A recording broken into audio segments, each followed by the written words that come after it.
के हर polling booth में जो विजिट कर रहे हैं बड़े शांति से लोग अपना वोट कास्ट कर रहे हैं। वेरी वेल ऑर्गेनाइज्ड एंड बस आप लोग सबका आशीर्वाद बना रहे और रिजल्ट के बाद देखेंगे सब क्या होता है। पर आज तो बहुत अच्छा लग रहा है, लोग के बड़े उत्साह से दूर दूर से आ रहे हैं।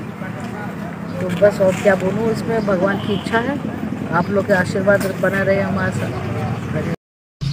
যিনি পূর্ব ত্রিপুরা লোকসভা আসনের ভারতীয় জনতা পার্টি মনোনীত ত্রিপুরামথা ও আইপিএফটি সমর্থিত ক্যান্ডিডেট আজকে তেলিয়ামুড়ে এসছেন। তিনি প্রত্যেকটা পোলিং স্টেশনে যাবেন এবং কৃষ্ণপুর বিধানসভা কেন্দ্র এবং কল্যাণপুর বিধানসভা কেন্দ্র অর্থাৎ তেলিয়ামুড়া মহকুমার 3টি লোকসভা কেন্দ্রেই তিনি আজকে ভিজিট করবেন এবং তিনি আজকে প্রমাণ করেছেন যে তিনি প্রত্যেক ভোটারকে কতটা সম্মান করেন।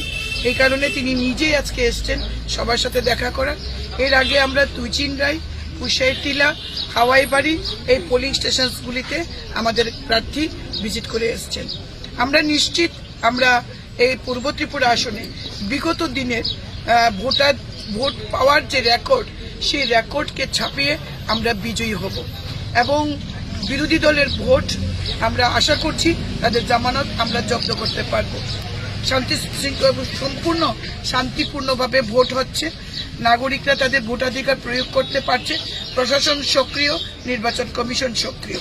আমরা জানি বিরোধী দল এখনো নির্বাচনী এজেন্ট ঠিকমতো দিতে পারছে না, পোলিং এজেন্ট বেরিয়েই বলবে যখন ইলেকশন শেষ হবে তারপর বলবে জবরদস্তি করে আমাদের পোলিং এজেন্টদের বার করে দেওয়া হয়েছে।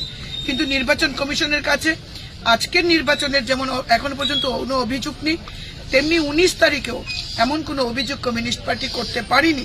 কিন্তু তারা ভোট শেষে এই কথাটাই বলবে, এটা আমরা জানি। কোথাও কোনো এখন অবধি কোথাও তেলিয়ামুড়া বিধানসভা কেন্দ্রে এখন অবধি কোথাও কোনো গন্ডগোলের বা কোথাও কোনো রকম আইন ভঙ্গকারী এমন কিছু সিচুয়েশন আমরা লক্ষ্য করতে পারিনি। ভোট শান্তিপূর্ণভাবে চলছে। ক্যান্ডিডেট এসছে, ক্যান্ডিডেট উনি ঘুরে দেখবেন প্রত্যেকটি পোলিং স্টেশন। আর আমি আমার নাগরিক অধিকার, ভোটাধিকার, আমি এই মুহূর্তে এই পোলিং স্টেশনে আমি আমার ভোটাধিকার প্রয়োগ করি। বিরোধীদের প্রতি কি বার্তা থাকবে ম্যাডাম? বিরোধীদের কাছে বলবো মানুষের গণতান্ত্রিক অধিকার আছে ভোট দেওয়ার। আমরা আহ্বান করছি মানুষ বের হোক, মানুষ ভোটদান করুক। তাদেরকে এইটুকুনি বলবো নির্বাচন কমিশনের উপর ভরসা রাখার জন্য, কারণ তারা রাখেন না। তারা তাদের সময় তারা বলতেন উৎসবের মেজাজে ভোট, আর এখন সেইভাবেই তারা বলছেন 19 যে আমাদের লোকসভা কেন্দ্রে ভোট গেছে পশ্চিম আসনে, আমরা দেখেছি তারা কি বলেছেন। আমরা তাদেরকে বলো ধৈর্য ধরুন। মোদিজি আছেন ভারতবর্ষে, তৃতীয়বারের জন্য মোদিজি প্রধানমন্ত্রী হচ্ছেন। সবকা সাথ সবকা বিকাশ করবে, কমিউনিস্টদের বিকাশ করবে, কংগ্রেসীদেরও বিকাশ করবে, কারণ আমাদের মূল মন্ত্র সবকা সাথ সবকা বিকাশ।